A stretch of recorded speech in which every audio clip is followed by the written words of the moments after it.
Hi guys, today we will talk about how to fix or how to solve the problem of Trivago app.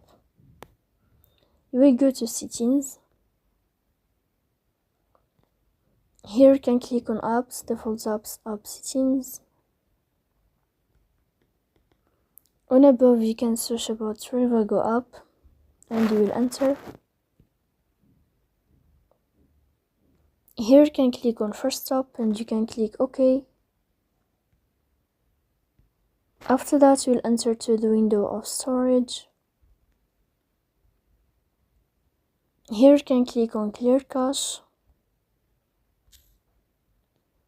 In the end you can turn off your phone and you can wait a moment to turn on your phone again to fix that problem. So please don't forget to support us by like and subscribe. See you next time in another video.